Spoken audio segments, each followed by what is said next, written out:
अभ्यास coaching centre में सभी भारतीय विद्यार्थियों का बहुत बहुत स्वागत है। और ये है भारत का पहला संपूर्ण हिंदी आर्थिक अखबार बिजनेस स्टैंडर्ड, जिसका नाम है।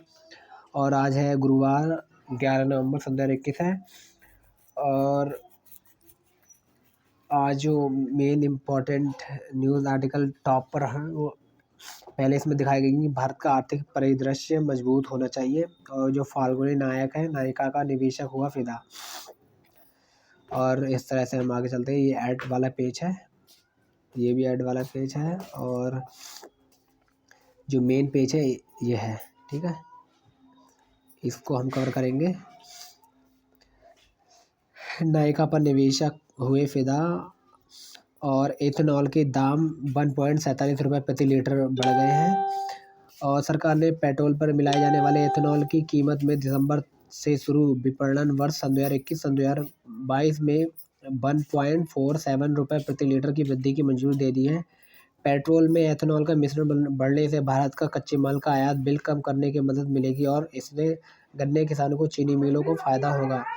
दिसंबर 2021 से शुरू होने वाले विपणन वर्ष में एथेनॉल की कीमत 62.65 रुपये से बढ़कर 63.55 रुपये प्रति लीटर हो जाएगी। मंत्रिमंडल ने भारतीय कपास निगम को 2014-2015 से 2020 से लेकर 2021 तक का कपास के 7 सत्रों के लिए 17,408.85 करोड़ रुपए की प्रतिबद्ध मूल्य समर्थन को मंजूरी दी है।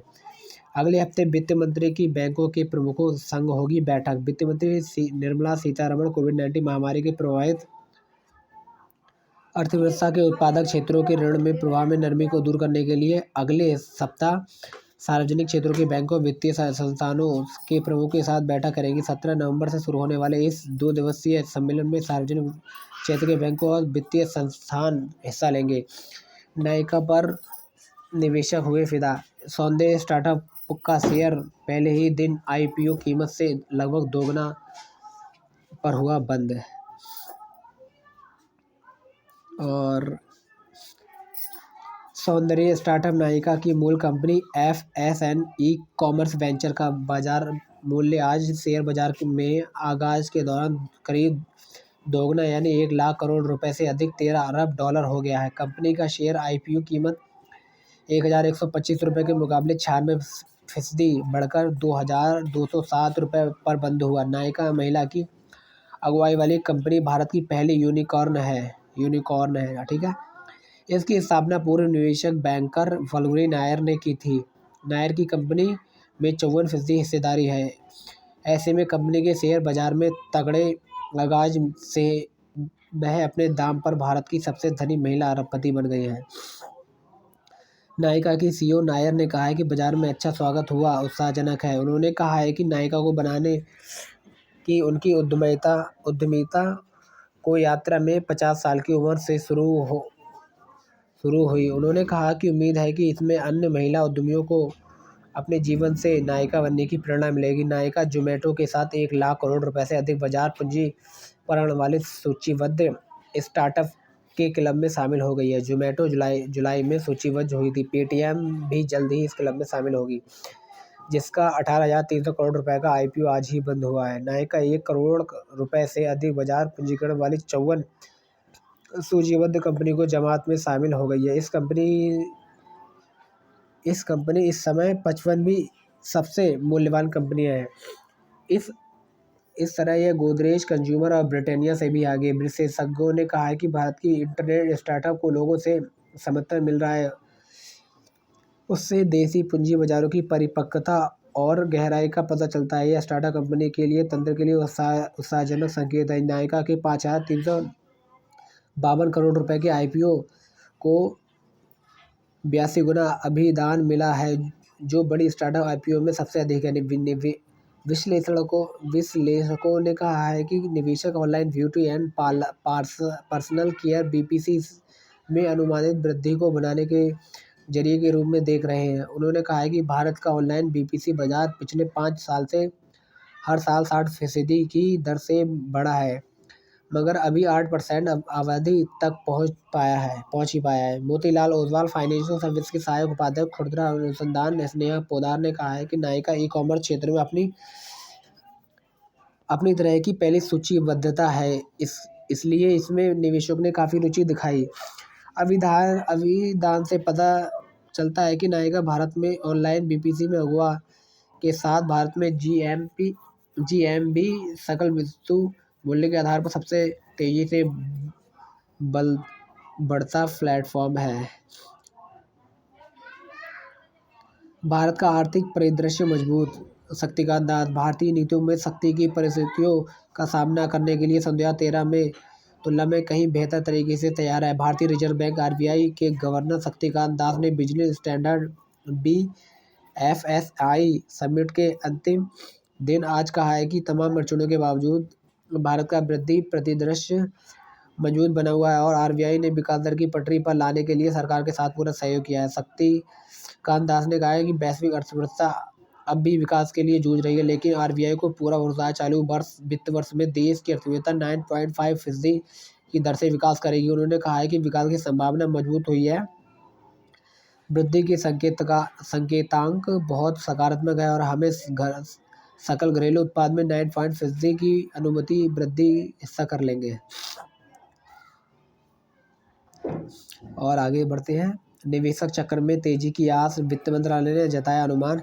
कोविड टीकाकरण में तेजी और त्योहार में उत्साही, वित्त मंत्रालय ने आज कहा है कि निवेशक चक्र शुरू होने का पूरा आधार तैयार है। अर्थव्यवस्था का परिदृश्य काफ़ी सकारात्मक दिख रहा है। मंत्रालय ने कहा है कि इससे सुधार को बल मिलेगा और भारत दुनिया की सबसे बड़ी अर्थव्यवस्था में तेजी से विकास करने वाला देश होगा। और page number 2 company news article से रिलेटेड है। खबरों में रहे स्टॉक, आप देख ही रहे होंगे क्या क्या स्टॉक है इसमें। पेटीएम को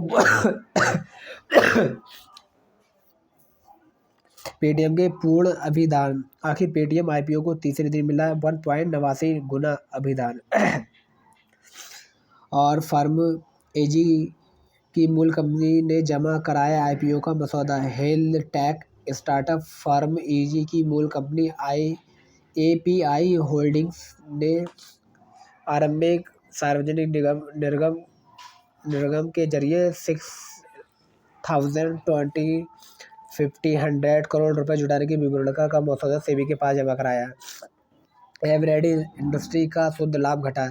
एवरेडी इंडस्ट्री इंडिया का समेकित शुद्ध लाभ सितंबर तिमाही में 45.75% घटकर 31.4 करोड़ रुपए रह गया है। यह पिछले साल की समान अवधि से 57.22 करोड़ रुपए था। परिचालन से राजस्व में 357.49 करोड़ रुपए रहा, जो 4% तक की गिरावट है। कंपनी ने कहा है कि कोविड संबंधी डिवाइस द्वारा ज़्यादा मार्जिन वाली बैटरी के इस्तेमाल की वजह से खपत घट रही है। एलबेकिक फार्मा का शुद्ध लाभ 50% घटा। भारत का आर्थिक परिदृश्य मजबूत। शक्तिकांत, ये न्यूज हम कवर कर चुके हैं पहले ही, उसके बाद और आगे बढ़ेंगे। Page number 3 market news article से रिलेटेड है और इसमें ये बोला गया है कि एक्टिविटी योजनाओं में निवेश घटा पर हुई है रफ्तार। एक्टिविटी और हाइब्रिड योजनाओं में निवेश।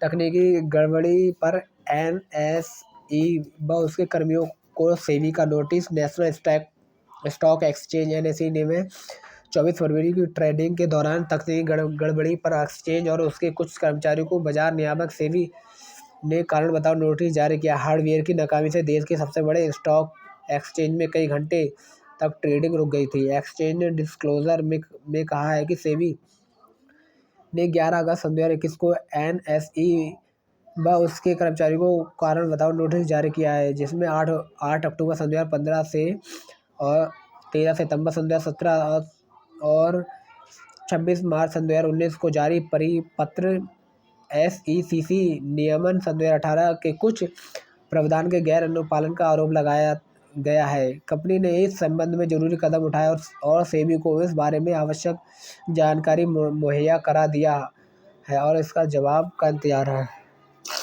एक्टिविटी योजना में घटाए निवेश पर बनी हुई रफ्तार देख सकते हैं। अप्रैल में 3,437 था, उसके बाद हाइब्रिड करोड़ रुपए 8,641 हो गया है। अब मई में इस प्रकार आप देख सकते हैं। उसके बाद हम ठीक है आगे चलते हैं। और दीर्घ अवधि निवेशकों के लिए बरकरार बाजार में मौके बरकरार हैं। BSBFSI इनसाइट समिट में देश के प्रख्यात फंड प्रबंधकों का मानना है कि शेयर की भारी तेजी और महंगे मूल्यांकन के बावजूद दीर्घ अवधि निवेश अवधि और मध्यम प्रतिफल उम्मीद के साथ बाजार में निवेश प्रवेश के लिहाज से अच्छे अवसर बरकरार रहेंगे। चलिए आगे बढ़ते हैं। आप बिजनेस स्टैंडर्ड पेज नंबर 20 समाचार नीचे है। इथेनॉल की कीमत में बढ़ोतरी।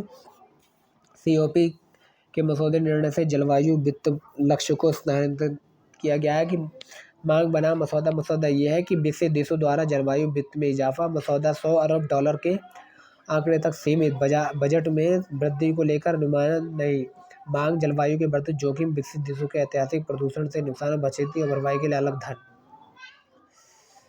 और COP 26 प्रेसिडेंसी द्वारा में जलवायु वित्त के बजट में किसी भी प्रकार की बढ़ोतरी की पेशकश नहीं की गई और इसमें विकसित देशों में 2009 में तय किए गए $100 अरब प्रति वर्ष के लक्ष्य को पूरा करने का आग्रह किया गया है। यह मसौदा वैश्विक जलवायु सम्मेलन के अंतिम परिणाम के लिए चर्चा के विषय के रूप में तौर पर उपयोग में लाया जाएगा। तो चलते हैं, और ज़्यादा कोई इंपॉर्टेंट न्यूज़ नहीं है। उसके बाद कानपुर की मेट्रो रेल का परिचालन शुरू हो चुका है। नोएडा, ग्रेटर नोएडा, गाजियाबाद और लखनऊ के बीच कानपुर उत्तर प्रदेश का 5वां शहर बन गया है जहां मेट्रो दौड़ेंगी। मुख्यमंत्री योगी आदित्यनाथ ने मंगलवार को कानपुर के ट्रायल रन की शुरुआत की। खुदरा और SEME ऋण संग्रह बढ़ा है। वित्त कंपनियों द्वारा बांटे गए सूक्ष्म वित्त और SME जैसे सर्वाधिक प्रभावित संपत्ति वर्गों के लिए बकाया संग्रह सहित संग्रह क्षमता सितंबर 2021 में 100% के करीब पहुंच गई, जो मई में 2021 में 80% के निचले स्तर पर ही रही। और उसके बाद अक्टूबर में UPI ऑटोपे को मिली गति। भारतीय रिजर्व बैंक RBI द्वारा ई-मैंडेट्स पर नए दिशा निर्देश के कार्डों के माध्यम से आवर्ती भुगतान में विवेदन हो रहा था, वहीं UPI ऑटोपे के प्रति आकर्षण बढ़ा है। आयात में कटौती के लिए 102 उत्पाद की सूची जारी कर दी है। केंद्रीय वाणिज्य मंत्रालय ने अधिक मात्रा में आयात वाले 102 उत्पादों की सूची जारी करते हुए संबंधित मंत्रालयों को इनके आयात में कमी लाने की दिशा में कदम उठाने की सलाह दी है। GM सोयाबीन के आयात पर याचिका की सुनवाई होगी। उच्चतम न्यायालय ने बुधवार को देश के आनुवांशिक रूप से संवर्धित या जीन संबंधित GM सोयाबीन की आयात को चुनौती देने वाली याचिका को सुनवाई के लिए स्वीकार कर लिया है। न्यायालय ने GM सोयाबीन के स्वास्थ्य पर प्रतिकूल प्रभाव को ध्यान में रखकर यह याचिका स्वीकार की। उसके बाद एडिटोरियल पेज है, संपादकीय पेज, जिसे 5 बोलते हैं। उसके बाद बिजनेस स्टैंडर्ड, कृषि जोखिम और बचाव। इस समय कृषि जिन्सों की अंतर्राष्ट्रीय कीमतों की ऊंची बनी हुई है, लेकिन इस बीच देश में खरीफ की ताज़ा फसल सरकार द्वारा तय किए गए न्यूनतम कीमतों से भी कम दाम पर बिक रही है। अक्टूबर में आधिकारिक कृषि मूल्य आंकड़ों में संकेत मिलते हैं कि खरीफ की विभिन्न फसलें और उनमें अपने तय न्यूनतम समर्थन मूल्य MSP से औसतन 33% नीचे बिकी। कपास और गन्ने जैसे कुछ फसलें अवश्य अपवाद रही। मूंगफली और सोयाबीन की जैसी तिलहन फसलों में भी हाल के महीनों में तेजी देखने को मिली है। सरकार ने महत्वपूर्ण आयातित खाद्य तेलों को बुनियादी आयात शुल्क को धीरे धीरे घटाकर इसके रुझान को समेट दिया है। गलत कारणों से सुर्खियों में महाराष्ट्र सरकार ने विशेष तौर पर राज्य में उन मंत्रियों का शामिल होना असामान्य बात नहीं है जिनके खिलाफ गंभीर आपराधिक आरोप है। महाराष्ट्र में अब यह लगभग आम बात लगती है। राज्य में 2019 में विधानसभा चुनाव के शिवसेना प्रमुख उद्धव ठाकरे के नेतृत्व में महाराष्ट्र विकास आघाड़ी MBA गठबंधन की सरकार सत्ता में आई थी। चुनाव के तुरंत बाद जारी की गई एसोसिएशन और डेमोक्रेटिक राइट ADR की रिपोर्ट में कुछ अहम तथ्यों की ओर इशारा किया गया है। इसके मुताबिक राज्यों के मंत्रिमंडल में 43 मंत्रियों ने 27 के खिलाफ आपराधिक मामले दर्ज थे और 18 आपराधिक मामलों का सामना कर रहे थे।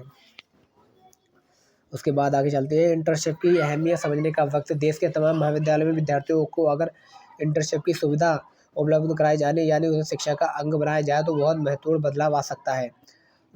पक्के बालों और झुके कंधे वाले पढ़े लिखे नजर आ रहे प्रोफेसर ने ब्लैक बोर्ड पर एक चित्र बनाया। इसके बाद पीछे मुड़े उनकी कक्षा के कुछ छात्रों ने नजर डाली। छात्रों में से ज़्यादातर, खासकर उसके कुछ फुट की दूरी पर शुरुआती कतार में बैठा हुआ मैं अपनी पहली भरी नज़र देख रहा था। उसके चेहरे पर संतुष्टि की मुस्कान लाते हुए उन्होंने कहा कि यह संगठनात्मक ढांचे का चार्ट है जो प्रबंधन के अध्ययन का केंद्रीय विचार है। धीरे धीरे मुझ पर रहस्य उद्घाटन की शुरुआत हुई। मेरे अनुशासन के मुताबिक यह कह रहे थे कि संगठन के लोग गैलरियों में उसी तरह बैठते हैं जिस तरह अक्सर फुटबॉल स्टेडियम में बैठे देखते हैं। उसके बाद आगे चलते हैं।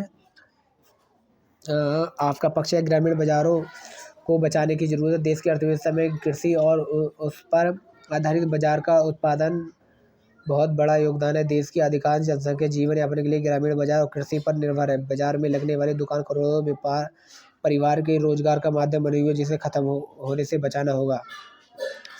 उसके बाद देश दुनिया में नई दिल्ली स्थित राष्ट्रपति भवन में बुधवार को आयोजित एक विशेष कार्यक्रम में राष्ट्रपति रामनाथ कोविंद ने नेपाल के थल सेना प्रमुख रामप्रभु शर्मा को भारतीय थल सेना के जनरल मानद से नवाजा गया है। और पेज नंबर 6 है, शेयर बाजार से रिलेटेड पेज है, आप देख सकते हैं, आपको अच्छे से दिख ही रहा होगा। इसको थोड़ा और बड़ा करने की कोशिश करते हैं। ये हो गया।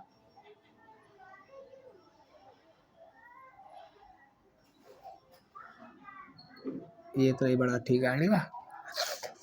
उसके बाद आगे देखेंगे, हम आगे बढ़ाएंगे पेज को, इसको निकल के स्लोली और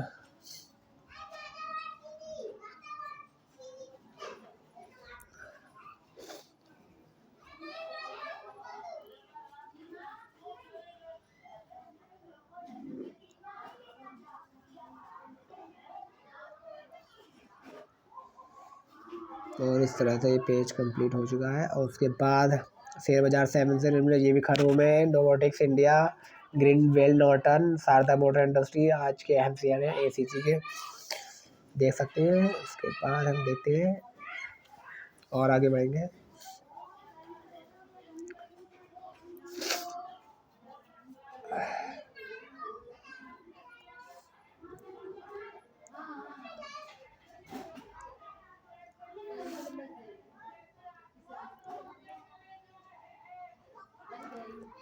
पेज नंबर 8, इसमें तो टोटल कंपनियों के ऐड है। और उसके बाद आगे बढ़ेंगे हम, ये भी कंपनी के ऐड है।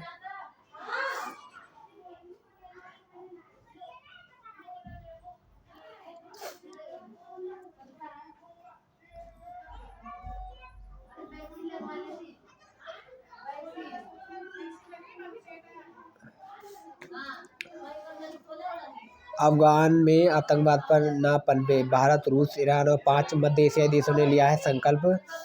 भारत, रूस, ईरान और 5 मध्य एशियाई देशों के शीर्ष सुरक्षा अधिकारियों ने अफगानिस्तान को वैश्विक आतंकवाद का पनाहगाह नहीं बनने देने का बुधवार को संकल्प लिया। काबुल में एक खुली व सही मायनों में समावेशी सरकार के गठन की अपील की। अफगानिस्तान पर भारत को मेजबानी वाली सुरक्षा वार्ता में अंत में 8 देशों के सुरक्षा अधिकारियों ने इस घोषणा पत्र जारी किया, जिसमें फिर से कहा गया है कि अफगानिस्तान के भूभाग का इस्तेमाल आतंकवादी गतिविधियों की पनाह, प्रशिक्षण और वित्त पोषण के लिए नहीं करने देना चाहिए। उसके बाद आगे चलेंगे हम। 6 महीने के भीतर तीसरी खुराक, भारत बायोटेक के अध्यक्ष और प्रबंध निदेशक कृष्णा इल्ला ने बुधवार को कहा कोविड-19 टीके की दूसरी खुराक के लिए 6 महीने बाद तीसरी खुराक दी जानी चाहिए, सीधे उचित समय है। और यहाँ पर ये पेज लास्ट हो चुका है। इसी तरह की वीडियो की नोटिफिकेशन पाने के लिए हमारे चैनल को लाइक और सब्सक्राइब कीजिए। जय हिंद, जय भारत।